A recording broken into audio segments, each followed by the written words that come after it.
ਸਤਿ ਸ਼੍ਰੀ ਅਕਾਲ ਦੋਸਤੋ। Facebook YouTube ਦੇ ਮਾਧਿਅਮ ਰਾਹੀਂ ਜੁੜੇ ਸਾਰੇ ਹੀ ਸਰੋਤਿਆਂ ਦਾ ਮੇਰੇ ਵੱਲੋਂ ਮੇਰੀ ਪੂਰੀ ਟੀਮ ਵੱਲੋਂ ਬਹੁਤ ਬਹੁਤ ਸਵਾਗਤ ਹੈ ਜੀ। 21 ਅਕਤੂਬਰ ਅੱਜ 20 ਅਕਤੂਬਰ ਦੀ ਕੈਨੇਡਾ ਦੇ ਵਿੱਚ ਰਾਤ ਆ। 21 ਅਕਤੂਬਰ ਦਿਨ ਮੰਡੇ ਬਣਨਾ ਆ ਤੇ ਇਲੈਕਸ਼ਨ ਹੋਣ ਜਾ ਰਹੀ ਹੈ ਕੈਨੇਡਾ ਦੇ ਵਿੱਚ। ਕੈਨੇਡਾ ਦੇ ਲੋਕ, ਕੈਨੇਡਾ ਦੇ ਨਿਵਾਸੀ ਆਪਦਾ ਨਵਾਂ ਪ੍ਰਧਾਨ ਮੰਤਰੀ ਚੁਣਨਗੇ। ਤਾਂ ਮੈਂ ਇੱਕ ਬੇਨਤੀ ਲੈ ਕੇ ਹਾਜ਼ਰ ਹੋਇਆ ਤੁਹਾਡੇ ਸਾਰਿਆਂ ਦੇ ਅੱਗੇ, ਤੁਹਾਡੇ ਸਾਰਿਆਂ ਦੇ ਸਾਹਮਣੇ। ਜਿਹੜੇ ਕੈਨੇਡਾ ਦੇ ਵਸਨੀਕ ਨੇ, ਜਿਹੜੇ ਕੈਨੇਡੀਅਨ ਪਾਸਪੋਰਟ ਹੋਲਡਰ ਨੇ, ਜਿਨ੍ਹਾਂ ਕੋਲ ਕੈਨੇਡਾ ਦੇ ਵਿੱਚ ਵੋਟ ਦੇਣ ਦਾ ਅਧਿਕਾਰ ਆ, ਤਾਂ ਮੈਂ ਇਹ ਕਹਿਣਾ ਚਾਹੁੰਦਾ ਕਿ ਇੱਕ ਮੌਕਾ ਜਸਟਿਨ ਟਰੂਡੋ ਉਹਨਾਂ ਨੂੰ, ਲਿਬਰਲ ਪਾਰਟੀ ਨੂੰ ਹੋਰ ਦਿੱਤਾ ਜਾਵੇ। ਕਿਉਂਕਿ ਮੇਰੇ ਹਿਸਾਬ ਦੇ ਨਾਲ ਜਸਟਿਨ ਟਰੂਡੋ ਆਪਦੇ ਪਿਤਾ ਤੋਂ ਬਾਅਦ, ਜੋਸਫ ਫਿਲਿਪ ਪੈਰੀ ਟਰੂਡੋ ਦੇ ਸ਼ਾਸਨ ਕਾਲ ਤੋਂ ਬਾਅਦ ਪਹਿਲਾ ਪ੍ਰਧਾਨ ਮੰਤਰੀ ਹੋਇਆ ਜਿਹਨੇ 92% ਵਾਅਦੇ ਜੋ ਲੋਕਾਂ ਦੇ ਨਾਲ ਕੀਤੇ ਉਹ ਪੂਰੇ ਕੀਤੇ ਨੇ। ਸੋ ਦੋਸਤੋ, ਮੇਰੀ ਹੱਥ ਬੰਨ੍ਹ ਕੇ ਬੇਨਤੀ ਆ ਪੰਜਾਬੀ ਕਮਿਊਨਿਟੀ ਨੂੰ, ਸਭ ਤੋਂ ਪਹਿਲਾਂ ਤਾਂ ਪੰਜਾਬੀ ਕਮਿਊਨਿਟੀ ਨੂੰ ਮੇਰੀ ਬੇਨਤੀ ਆ ਕਿ ਅਸੀਂ ਜ਼ਰੂਰ ਟਰੂਡੋ ਦਾ ਸਾਥ ਦੇਈਏ।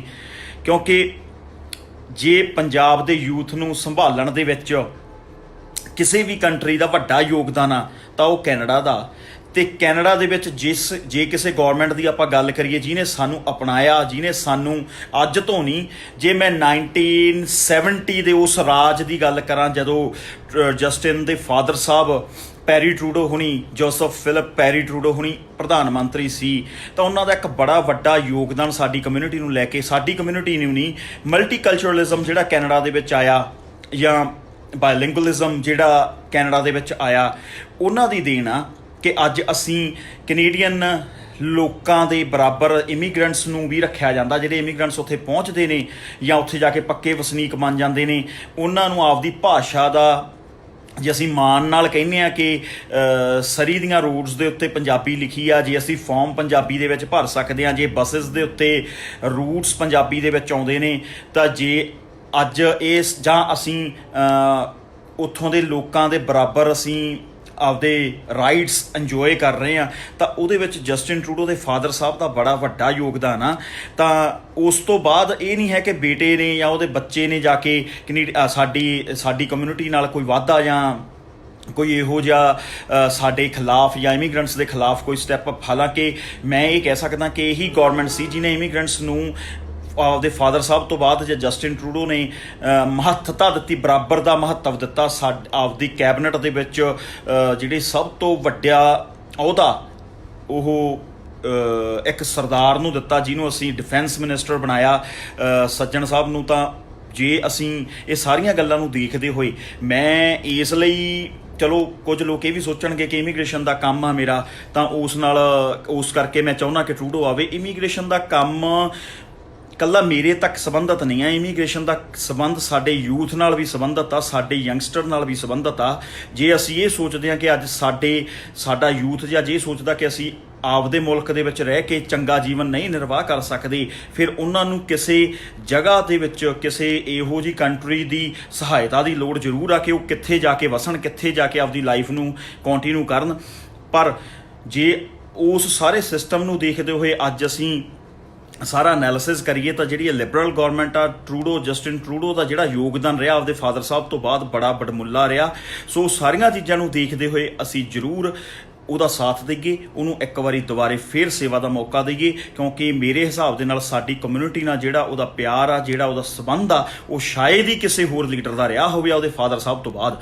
ਸੋ ਇਹ ਮੇਰਾ ਇੱਕ ਮੈਂ ਆਪਦਾ ਫਰਜ਼ ਸਮਝਦਾ ਹੋਇਆ, ਮੈਨੂੰ ਪਤਾ ਕਿ ਮੇਰੀ ਕੋਈ ਏਡੀ ਹਸਤੀ ਤਾਂ ਨਹੀਂ ਆ ਕਿ ਮੈਂ ਜੇ ਲੋਕਾਂ ਨੂੰ ਕਹੂੰਗਾ ਕੋਈ ਪ੍ਰਭਾਵ ਪਊਗਾ, ਪਰ ਫਿਰ ਵੀ ਇੱਕ ਜੋ ਮੇਰਾ ਯੋਗਦਾਨ ਜਿੰਨਾ ਕੁ ਬਣਦਾ ਆ ਮੈਂ ਉਹ ਪਾਉਣ ਦੀ ਕੋਸ਼ਿਸ਼ ਕੀਤੀ ਆ। ਦੂਸਰੀ ਗੱਲ ਦੋਸਤੋ ਜਿਹੜੀ ਮੈਂ ਕਰਨੀ ਚਾਹੁੰਦਾ ਕਿ ਕੁਝ ਚੀਜ਼ਾਂ ਦੇਖ ਕੇ ਬੜਾ ਕਈ ਵਾਰੀ ਹਾਸਾ ਵੀ ਆਉਂਦਾ, ਗੁੱਸਾ ਵੀ ਆਉਂਦਾ ਕਿ ਇਹ ਅਸਲ ਦੇ ਵਿੱਚ ਹੋ ਕੀ ਰਿਹਾ ਸਿਸਟਮ ਦੇ ਵਿੱਚ। ਕਿਉਂਕਿ ਇੱਕ ਇਮੀਗ੍ਰੇਸ਼ਨ ਸਿਸਟਮ ਦੇ ਵਿੱਚ ਇਮੀਗ੍ਰੇਸ਼ਨ ਦੇ ਬਿਜ਼ਨਸ ਦਾ ਜਿਹੜਾ ਕਿਰਦਾਰ ਆ, ਉਹਦਾ ਰੈਪੂਟੇਸ਼ਨ ਦਿਨੋਂ ਦਿਨ ਇਸ ਤਰੀਕੇ ਨਾਲ ਗਿਰਾਵਟ ਵੱਲ ਨੂੰ ਲੈ ਗਏ ਕੁਝ ਲੋਕ ਸਾਡੇ, ਜਿਹੜੇ ਬੜੇ ਵੱਡੇ ਨਾਂ ਨੇ ਸਾਡੇ ਇੰਡਸਟਰੀ ਦੇ, ਕਿ ਵੇਚਣ ਹੀ ਕੁਝ ਹੋਰ ਲੱਗ ਗਏ। ਸਾਡਾ ਸਰਵਿਸਿਜ਼ ਦਾ ਬਿਜ਼ਨਸ ਸੀਗਾ, ਅਸੀਂ ਲੋਕਾਂ ਨੂੰ ਸਰਵਿਸਿਜ਼ ਸੇਲ ਕਰਦੇ ਹਾਂ। ਸਾਡਾ ਕੰਮ ਕੈਨੇਡੀਅਨ ਗੌਰਮੈਂਟ ਵੱਲੋਂ ਬਣਾਏ ਗਏ, ਇੰਗਲੈਂਡ ਦੀ ਗੌਰਮੈਂਟ ਵੱਲੋਂ ਬਣਾਏ ਗਏ ਜਾਂ ਆਸਟ੍ਰੇਲੀਅਨ ਗੌਰਮੈਂਟ ਵੱਲੋਂ ਬਣਾਏ ਗਏ ਰੂਲਸ ਐਂਡ ਰੈਗੂਲੇਸ਼ਨਸ ਨੂੰ ਫੋਲੋ ਕਰਕੇ ਉਹਨਾਂ ਪ੍ਰਤੀ ਆਪਦੀ ਇਮਾਨਦਾਰੀ ਦਿਖਾਉਂਦੇ ਹੋਏ ਅਸੀਂ ਕਲਾਇੰਟ ਨੂੰ ਡੀਲ ਕਰੀਏ ਤਾਂ ਜੋ ਕਲਾਇੰਟ ਆਪਦੀ ਫਾਈਲ ਨੂੰ ਤਰੀਕੇ ਦੇ ਨਾਲ ਪ੍ਰੋਸੈਸ ਕਰ ਸਕੇ। ਸਾਡਾ ਸੰਬੰਧ ਵੀਜ਼ੇ ਨਾਲ ਨਹੀਂ, ਸਾਡਾ ਸੰਬੰਧ ਰਿਫਿਊਜ਼ਲ ਨਾਲ ਨਹੀਂ, ਸਾਡਾ ਸੰਬੰਧ ਸਿਰਫ ਤੇ ਸਿਰਫ ਰੂਲਸ ਐਂਡ ਰੈਗੂਲੇਸ਼ਨਸ ਨੂੰ ਪੜ੍ਹ ਕੇ ਪ੍ਰੋਫੈਸ਼ਨਲੀ ਫਾਈਲ ਦੀ ਪ੍ਰੈਜੈਂਟੇਸ਼ਨ ਰੈਡੀ ਕਰਕੇ ਫਾਈਲ ਨੂੰ ਲੌਂਚ ਕਰਨ ਤੱਕ ਮੁੱਕ ਜਾਂਦਾ ਸਾਡਾ। ਪਰ ਜੋ ਅੱਜ ਕੱਲ੍ਹ ਚੀਜ਼ਾਂ ਵਿਕ ਰਹੀਆਂ ਨੇ ਕਿ ਇਨਫੋਰਮੇਸ਼ਨ ਤਾਂ ਵੇਚਣਾ ਹੀ ਬੰਦ ਕਰਤੀ ਅਸੀਂ ਸਿਰਫ ਵੇਚ ਰਹੇ ਹਾਂ ਪੈਕੇਜਸ, ਅਸੀਂ ਸਿਰਫ ਵੇਚ ਰਹੇ ਹਾਂ ਪੈਸਾ ਵੀਜ਼ਾ ਲੱਗਣ ਤੋਂ ਬਾਅਦ, ਅਸੀਂ ਵੇਚ ਰਹੇ ਹਾਂ। ਜਾਂ ਇੱਕ ਦੋ ਵੀਰ ਤਾਂ ਮੇਰੇ ਇਹੋ ਜਿਹੇ ਨੇ ਜਿਨ੍ਹਾਂ ਨੂੰ ਆਪ ਨੂੰ ਉਹਨਾਂ ਨੂੰ ਪਤਾ ਹੀ ਨਹੀਂ ਲੱਗਦਾ, ਕਦੇ ਜਿਉਂ ਚੜੀਏ ਕਦੇ ਮਰ ਚੜੀਏ। ਇਹੋ ਜਿਹਾ ਮਤਲਬ ਸਿਸਟਮ ਉਹਨਾਂ ਨੇ ਬਣਾ ਲਿਆ ਕਿ ਉਹਨਾਂ ਨੂੰ ਇਹ ਨਹੀਂ ਪਤਾ ਲੱਗਦਾ ਕਿ ਮੈਂ ਕੈਨੇਡਾ ਦੇ ਹੱਕ 'ਚ ਹਾਂ, ਮੈਂ ਕੈਨੇਡਾ ਦੇ ਖਿਲਾਫ ਹਾਂ, ਮੈਂ ਕੈਨੇਡਾ ਭੇਜਣਾ ਚਾਹੁੰਦਾ ਲੋਕਾਂ ਨੂੰ, ਮੈਂ ਕੈਨੇਡਾ ਨਹੀਂ ਭੇਜਣਾ ਚਾਹੁੰਦਾ। ਮਹੀਨਾ ਪਹਿਲਾਂ ਕੁਝ ਹੋਰ ਗੱਲਾਂ, ਫਿਰ ਕੁਝ ਹੋਰ ਗੱਲਾਂ। ਜੇ ਪਹਿਲਾਂ ਕਦੇ ਕੈਨੇਡਾ ਦੇ ਵਿੱਚ ਥਾਂ ਹੀ ਹੈ ਨਹੀਂ, ਕੈਨੇਡਾ ਤਾਂ ਲੋਕ ਹੁਣ ਖਤਮ ਹੋ ਗਿਆ, ਕੈਨੇਡਾ ਤੁਸੀਂ ਜਾਓ ਹੀ ਨਾ, ਕੈਨੇਡਾ ਦੇ ਵਿੱਚ ਕੰਮ ਨਹੀਂ ਮਿਲਣਾ, ਕਦੇ ਕੈਨੇਡਾ ਦੇ ਵਿੱਚ ਕੰਮ ਹੀ ਬਹੁਤ ਜ਼ਿਆਦਾ ਆ, ਤੁਸੀਂ ਆ ਜਾਓ ਕੈਨੇਡਾ ਭੇਜ ਦਿੰਦੇ ਆ ਤੁਹਾਨੂੰ, ਤੁਸੀਂ ਨੋਵਾ ਸਕੋਸ਼ੀਆ ਚਲੇ ਜਾਓ, ਤੁਸੀਂ ਫਲਾਣੇ ਥਾਂ ਚਲੇ ਜਾਓ, ਤੁਸੀਂ ਟੋਰਾਂਟੋ ਨਾ ਜਾਓ। ਦੇਖੋ ਗੱਲ ਮੈਂ ਇਹ ਨਹੀਂ ਕਹਿੰਦਾ, ਹਰ ਇਨਸਾਨ ਨੂੰ ਅਧਿਕਾਰ ਆ ਕੰਮ ਕਰਨ ਦਾ ਇੰਡਸਟਰੀ ਦੇ ਵਿੱਚ ਬੈਠ ਕੇ, ਪਰ ਗੁੰਮਰਾਹ ਕਰਨ ਦਾ ਅਧਿਕਾਰ ਕਿਸੇ ਨੂੰ ਨਹੀਂ ਆ। ਤੁਸੀਂ ਕੈਨੇਡੀਅਨ ਗੌਰਮੈਂਟ ਨੇ ਜਿਹੜੇ ਰੂਲਸ ਐਂਡ ਰੈਗੂਲੇਸ਼ਨਸ ਬਣਾਏ ਨੇ, ਬਸ ਇੱਕ ਚੀਜ਼ ਅਪਣਾ ਲਈ ਆ ਕਿ ਚਲੋ ਪੈਸਾ ਹੈਗਾ, ਟੀਵੀ ਚੈਨਲਾਂ ਨੂੰ ਪੈਸੇ ਦਿਓ, ਇੰਟਰਵਿਊਜ਼ ਕਰੋ, ਜੱਗੋਂ 18ਵੀਂ ਗੱਲ ਕਰ ਦਿਓ। ਇੰਟਰਵਿਊ ਦੇ ਦੌਰਾਨ ਜੱਗੋਂ 18ਵੀਂ ਗੱਲ ਕਰਨੀ ਆ। 10 ਸਾਲ ਦਾ ਗੈਪ ਆ ਜਾਓ ਜੀ, 5 ਬੈਂਡਾਂ ਤੇ ਆ ਜਾਓ ਜੀ, ਬਿਨਾਂ ਬੈਂਡ ਤੋਂ ਆ ਜਾਓ ਜੀ।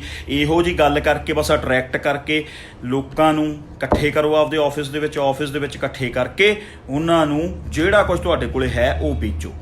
ਦੇਖੋ ਦੋਸਤੋ, ਸਭ ਤੋਂ ਜ਼ਰੂਰੀ ਚੀਜ਼ ਅਵੇਅਰਨੈਸ ਆ।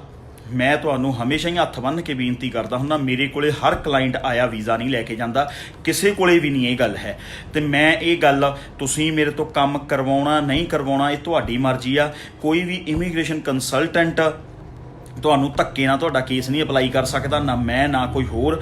ਪਰ ਮੈਂ ਇੰਨੀ ਗੱਲ ਜ਼ਰੂਰ ਇਸ ਮਾਧਿਅਮ ਰਾਹੀਂ ਤੁਹਾਨੂੰ ਕਹਿਣੀ ਚਾਹੁੰਦਾ ਕਿ ਇੱਕ ਇਮੀਗ੍ਰੇਸ਼ਨ ਕੰਸਲਟੈਂਟ ਦਾ ਕੰਮ ਆ ਤੁਹਾਨੂੰ ਸਹੀ ਰਾਹੇ ਪਾਉਣਾ, ਤੇ ਸਹੀ ਰਾਹ ਵੀਜ਼ਾ ਲੱਗਣ 'ਤੇ ਖਤਮ ਨਹੀਂ ਹੁੰਦਾ। ਸਹੀ ਰਾਹ ਦਾ ਜਿਹੜੀ ਜੇ ਤੁਸੀਂ ਇੱਕ ਵਾਰੀ ਚੜ੍ਹ ਜਾਂਦੇ ਹੋ ਤਾਂ ਵੀਜ਼ਾ ਲੱਗਣ 'ਤੇ ਉਹ ਸ਼ੁਰੂ ਹੋਣੀ ਆ ਤੁਹਾਡੀ ਉਹ ਜਰਨੀ ਜਿਹੜੀ। ਜੇ ਤਾਂ ਤੁਸੀਂ ਸਹੀ ਰਾਹ 'ਤੇ ਜਾ ਕੇ ਵੀਜ਼ਾ ਲਓਗੇ ਤਾਂ ਤੁਹਾਡੀ ਜਿਹੜੀ ਜਰਨੀ ਆ ਉਹ ਮੁਕੰਮਲ ਚੰਗੇ ਤਰੀਕੇ ਨਾਲ ਹੋਊਗੀ। ਜੇ ਇਹੀ ਤੁਸੀਂ ਮਾੜੇ ਰਾਹ ਅਖਤਿਆਰ ਕਰ ਲਓਗੇ ਤਾਂ ਉਸ ਤੋਂ ਬਾਅਦ ਜਿਹੜੀ ਅਗਲੀ ਜਰਨੀ ਆ ਤੁਹਾਡੀ ਵੀਜ਼ਾ ਲੱਗਣ ਤੋਂ ਬਾਅਦ ਵਾਲੀ ਵੀ ਜਰਨੀ ਆ ਜਿਹੜੀ, ਉਹ ਬੜੀ ਹੀ ਦਿੱਕਤਾਂ ਭਰਪੂਰ, ਬੜੀ ਹੀ ਪ੍ਰੋਬਲਮੈਟਿਕਸ, ਬੜੀ ਹੀ ਇਹੋ ਜਿਹੇ ਤੁਹਾਡਾ ਆਲਾ ਦੁਆਲਾ ਉਹ ਕ੍ਰੀਏਟ ਕਰੂਗੀ ਕੈਨੇਡਾ ਪਹੁੰਚ ਕੇ ਕਿ ਤੁਹਾਨੂੰ ਫਿਰ ਜ਼ੀਰੋ ਤੋਂ ਹੀ ਸਟਾਰਟ ਕਰਨਾ ਪਊਗਾ ਕੈਨੇਡਾ ਪਹੁੰਚ ਕੇ ਵੀ। ਕਿਉਂਕਿ ਕੁਝ ਕਾਲਜਿਸ ਦੀ ਕੋਰਸਿਸ ਦੀ ਚੋਣ ਅਸੀਂ ਪੈਸੇ ਨੂੰ ਮੁੱਖ ਰੱਖਦੇ ਹੋਏ ਇਹੋ ਜਿਹੇ ਤਰੀਕੇ ਨਾਲ ਕਰ ਲੈਂਦੇ ਹਾਂ ਕਿ ਪੈਸੇ ਵੀ ਉਦੋਂ ਵੱਧ ਖਰਚ ਲੈਂਦੇ ਹਾਂ, ਕਾਲਜਿਸ ਵੀ ਮਾੜੇ ਚੂਜ਼ ਕਰ ਲੈਂਦੇ ਹਾਂ, GIC ਵੀ ਸਾਡਾ ਕਿਤੇ ਨਹੀਂ ਪਹੁੰਚਦਾ। ਹਰ ਚੀਜ਼ ਨੂੰ ਅਸੀਂ ਨੁਕਸਾਨ ਹੀ ਹੁੰਦਾ। ਕਿਉਂਕਿ ਅਸੀਂ ਰਾਹ ਜਿਹੜਾ ਗੌਰਮੈਂਟ ਨੇ ਦੱਸਿਆ ਉਹ ਨਹੀਂ ਅਖਤਿਆਰ ਕਰਦੇ। ਅਸੀਂ ਕੁਝ ਜਿਹੜੇ ਸਾਡੇ ਏਜੰਟਸ ਵੱਲੋਂ ਬਣਾਏ ਗਏ ਪਲਾਨ ਆ ਉਹਨਾਂ ਨੂੰ ਮੁੱਖ ਰੱਖ ਕੇ ਅਸੀਂ ਅੱਗੇ ਵੱਧ ਜਾਂਦੇ ਹਾਂ, ਜਿਹੜਾ ਕਿ ਬੜਾ ਹੀ ਨੁਕਸਾਨ ਕਰਦੇ ਨੇ। ਦੋਸਤੋ, ਮੇਰੀ ਤੁਹਾਨੂੰ ਹੱਥ ਬੰਨ੍ਹ ਕੇ ਬੇਨਤੀ ਆ, ਸਟੂਡੈਂਟ ਵੀਰ ਖਾਸ ਕਰਕੇ ਜਿਹੜੇ ਸਟੂਡੈਂਟ ਕੇਸ ਆਪਦਾ ਅਪਲਾਈ ਕਰਨਾ ਚਾਹੁੰਦੇ ਨੇ, ਦੇਖੋ ਔਨਲਾਈਨ CIC ਦੇ ਉੱਤੇ ਤੁਸੀਂ ਪੜ੍ਹੇ ਲਿਖੇ ਹੋ, ਪੜ੍ਹਨ ਜਾਣਾ ਚਾਹੁੰਦੇ ਹੋ, ਇੰਗਲਿਸ਼ ਸਮਝਦੇ ਹੋ, ਬੋਲ ਸਕਦੇ ਹੋ, ਪੜ੍ਹ ਸਕਦੇ ਹੋ, CIC ਤੇ ਜਾ ਕੇ ਰੂਲਸ ਐਂਡ ਰੈਗੂਲੇਸ਼ਨਸ ਨੂੰ ਪੜ੍ਹੋ, ਅੰਤ ਤੱਕ ਪੜ੍ਹੋ ਕਿ ਪਰਮਾਨੈਂਟ ਰੈਜ਼ੀਡੈਂਸੀ ਕਿਵੇਂ ਹੁੰਦੀ ਆ। ਜਦੋਂ ਉਹ ਸਾਰੀਆਂ ਚੀਜ਼ਾਂ ਨੂੰ ਕੜੀ ਨਾਲ ਕੜੀ ਜੋੜ ਕੇ ਤੁਸੀਂ ਐਂਡ ਤੱਕ ਪੜ੍ਹੋਗੇ ਤਾਂ ਤੁਸੀਂ ਇਨੀਸ਼ੀਅਲ ਲੈਵਲ 'ਤੇ ਜਿਹੜਾ ਫੈਸਲਾ ਲਓਗੇ ਉਹ ਬੜੇ ਹੀ ਸੁਚੱਜੇ ਢੰਗ ਨਾਲ ਲੈ ਪਾਉਂਗੇ। ਨਹੀਂ ਤਾਂ ਜਿਹੜੀ ਅੱਜ ਹਾਲ ਹੋ ਚੁੱਕਿਆ ਇੰਡਸਟਰੀ ਦਾ ਕਿ ਵੀ ਬਸ ਮੁੱਖ ਇਹੀ ਗੱਲ ਬਣਾ ਲਓ ਕਿ ਜਿਹੜਾ ਕੁਛ, ਜੇ ਤੁਹਾਨੂੰ ਸੋਸ਼ਲ ਮੀਡੀਆ ਨੇ ਆਜ਼ਾਦੀ ਦਿੱਤੀ ਆ ਤਾਂ ਅਸੀਂ ਕੁਛ ਵੀ ਬੋਲੀ ਜਾਂਦੇ ਹਾਂ ਬੈਠੇ, ਸਾਡਾ ਜੀ ਕਰਦਾ। ਅਸੀਂ ਕਦੇ ਕਹਿੰਦੇ ਹਾਂ ਜਾਇਓ ਨਾ ਕੈਨੇਡਾ ਤਾਂ ਹੁਣ ਖਤਮ ਹੋ ਗਈ ਗੱਲ, ਕਦੇ ਅਸੀਂ ਕਹਿੰਦੇ ਹਾਂ ਕੈਨੇਡਾ ਜਾਓ ਤੁਸੀਂ ਬਹੁਤ ਵਧੀਆ। ਮਤਲਬ ਕਿ ਅਸੀਂ ਡਿਸਾਈਡ ਹੀ ਨਹੀਂ ਕਰ ਪਾ ਰਹੇ ਕਈ ਲੋਕ ਤਾਂ ਵੀ ਅਸਲ ਦੇ ਵਿੱਚ ਕਰਨਾ ਕੀ ਚਾਹੀਦਾ, ਸਟੂਡੈਂਟਸ ਨੂੰ ਜਾਣਾ ਚਾਹੀਦਾ ਕਿ ਨਹੀਂ ਜਾਣਾ ਚਾਹੀਦਾ। ਸੋ ਦੋਸਤੋ, ਮੇਰੀ ਹੱਥ ਬੰਨ੍ਹ ਕੇ ਬੇਨਤੀ ਆ ਕਿ ਜਦੋਂ ਵੀ ਤੁਸੀਂ ਕਿਸੇ ਇਮੀਗ੍ਰੇਸ਼ਨ ਕੰਸਲਟੈਂਟ ਕੋਲੇ ਆਪਦਾ ਕੇਸ ਲਵਾਉਣ ਜਾਣਾ, ਉਸ ਤੋਂ ਪਹਿਲਾਂ ਜਿਹੜੀ ਬੇਸਿਕ ਇਨਫੋਰਮੇਸ਼ਨ ਆ ਰੂਲਸ ਐਂਡ ਰੈਗੂਲੇਸ਼ਨਸ ਨਾਲ ਸੰਬੰਧਿਤ ਉਹ ਪੂਰੀ ਇਕੱਠੀ ਕਰਕੇ ਲੈ ਕੇ ਜਾਣੀ ਆ, ਤਾਂ ਜੋ ਤੁਹਾਡਾ ਜਿਹੜਾ ਏਜੰਟ ਆ ਤੁਹਾਡੇ ਨਾਲ ਕੋਈ ਚਲਾਕੀ ਨਾ ਖੇਡ ਸਕੇ। ਇਹ ਨਾ ਹੋਵੇ ਕਿ ਉਹ ਤੁਹਾਨੂੰ ਪੈਕੇਜ ਵੇਚ ਜੇ ਤੇ ਤੁਸੀਂ ਜਦੋਂ ਕੈਨੇਡਾ ਪਹੁੰਚੋ ਤੇ ਠਨ ਗੋਪਾਲ ਤੁਹਾਡੇ ਕੋਲੇ ਹੋਵੇ ਹੀ ਕੁਛ ਨਾ। ਉਸ ਤੋਂ ਬਾਅਦ ਤੁਸੀਂ ਫਿਰ ਆਪਦੇ ਪੇਰੈਂਟਸ ਨੂੰ ਫੋਨ ਕਰਦੇ ਫਿਰੋ ਕਿ ਹੁਣ ਮੈਂ SDS ਅੰਡਰ ਪੜ੍ਹਨਾ ਆ ਬਾਪੂ ਜੀ, ਹੁਣ ਮੈਨੂੰ ਦੁਬਾਰੇ ਫਿਰ $15,000 ਭੇਜੋ ਤਾਂ ਜੋ ਮੈਂ ਅੱਗੇ ਦਾਖਲਾ ਲੈ ਸਕਾਂ। ਇੰਨਾ ਕਹਿੰਦਾ ਹੋਇਆ ਖਿਮਦਾ ਜਾ ਚੁੱਕਾ ਜੀ। ਅਗਲੇ ਜੋ ਵੀ ਡਾਇਰੈਕਟ ਮੀਟਸ ਨਾਲ ਸੰਬੰਧਿਤ ਜੋ ਵੀ ਸਾਡੀ ਇਨਫੋਰਮੇਸ਼ਨ ਹੋਊਗੀ ਅਸੀਂ ਇਸ ਮਾਧਿਅਮ ਰਾਹੀਂ ਤੁਹਾਨੂੰ ਦਿੰਦੇ ਰਵਾਂਗੇ। ਨੈਕਸਟ ਜਿਹੜੀ ਹੁਣ ਦੀਵਾਲੀ ਤੋਂ ਬਾਅਦ ਡਾਇਰੈਕਟ ਮੀਟਸ ਦਾ ਜਿਹੜਾ ਸਿਲਸਿਲਾ ਦੁਬਾਰੇ ਸ਼ੁਰੂ ਕਰਾਂਗੇ। ਤਦ ਤੱਕ ਲਈ ਤੁਹਾਡੇ ਤੋਂ ਇਜਾਜ਼ਤ ਲੈਂਦਾ ਹਾਂ। ਧੰਨਵਾਦ।